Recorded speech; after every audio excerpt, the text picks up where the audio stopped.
We've been seeing this rumor for a few months now about PSG being very interested in signing Lamine Yamal from Barcelona.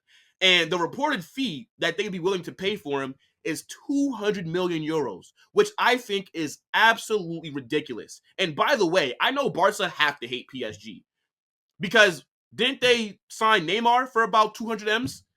And it's like, Jesus Christ, leave our players alone. That's how I would feel if I was Barcelona. Now, I don't think he's going anywhere, and I don't think PSG would actually spend 200 million for him. And I know that Mbappé is leaving this season, and you have to respond if you're PSG. You have to go out there in the transfer market and spend money to replace him. But 200 million on one player that's 16 years old, that's not fully developed, that sounds ridiculous to me. And I think Lamine Yamal looks like a very good player. Like when we played El Clasico the last week, I was very impressed by Lamine Yamal. I thought he was cooking Camavinga because Camavinga was playing left back. And I was saying by halftime, Camavinga already picked up a yellow card. I was like, yo, you have to take him off because if Lamine Yamal keeps going at him, Camavinga might make a mistake and then get sent off, which you can't have happen. So I'm not saying that the talent is not there, but he is not worth 200 million right now. Come on now, people. We have to stop hyping these kids up like they're already superstars. Barca fans are saying, "What? I wouldn't take 200 million for Lamine Yamal. He's our next Messi." How many times have we heard that before? Because they think everybody that comes from La Masia is the next Messi, the next Iniesta, the next Xavi, the next, whoever. Like, they gave Ansu Fati, after Messi left and joined PSG, they gave Fati the number 10. Are you smoking crack? You just gave that iconic number that Messi wore, one of the greatest players that we will probably ever see in our lifetime. And you just gave his number to a kid. And now, where is Ansu Fati? I know that injuries is a big reason for why he has not lived up to his potential. But I don't care. Why would you give him the number 10 so fast? He didn't do anything to deserve that. Just because he looked like he was going to be a world-class player and because he had the potential, it doesn't mean that you just go out there and just hand stuff like that to them. Now he's holding bench at Brighton. He can't get game time at Brighton.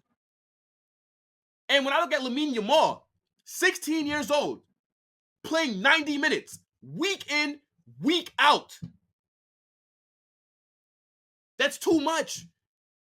Because his body is still developing. This is how you get injuries. This is how Ansu Fati got injured. This is how Pedri can't seem to stay fit no more.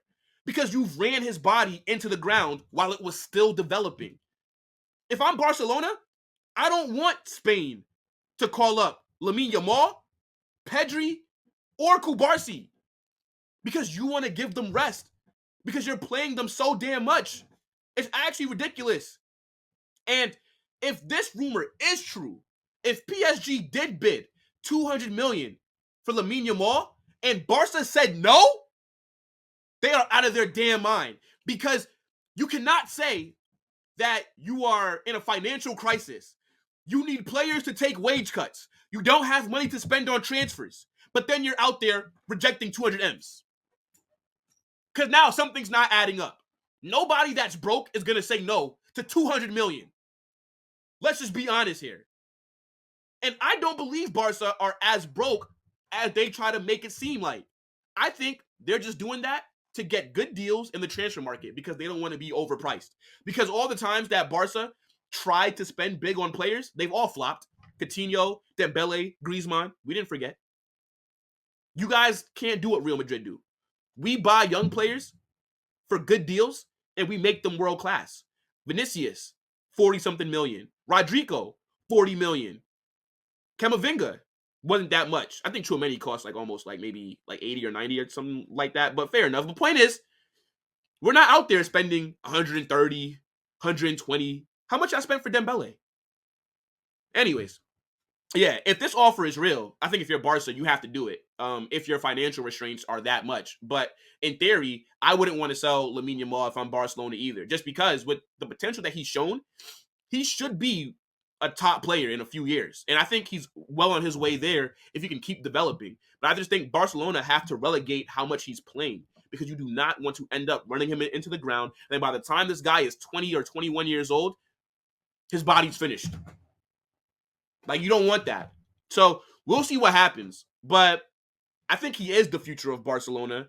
And with their squad kind of just being okay, I think he is the bright spot there. And they have a gem. They do. They do. I can admit it. But 200 million, bro, you got to take that if the offer is real. But I get it if they don't want to sell him, because now it's like, what do you do? He already is a starter for you. He starts on that right wing. He's the reason why Rafinha is a squad player now. But I don't know. Since Rafinha got some braids, though, he's been cooking. I mean, look, this guy was looking like he was Chilean, not Brazilian. But once he got them braids, he went back to being a Brazilian again. I'm telling you, he was on fraud watch. But yeah, 200 million for Lamine Yamal is ridiculous, and I don't think that he would be able to replace Mbappé anyways. I think PSG are going to have to go out there in the transfer market and spend money on multiple players. I think they got to address their attack and their midfield, because their midfield and attack, if you take Mbappé out, that should look like a Wolverhampton side. It's very mid. And I think 200 million on one player is going to limit what you can do. Like, does financial fair play not affect PSG?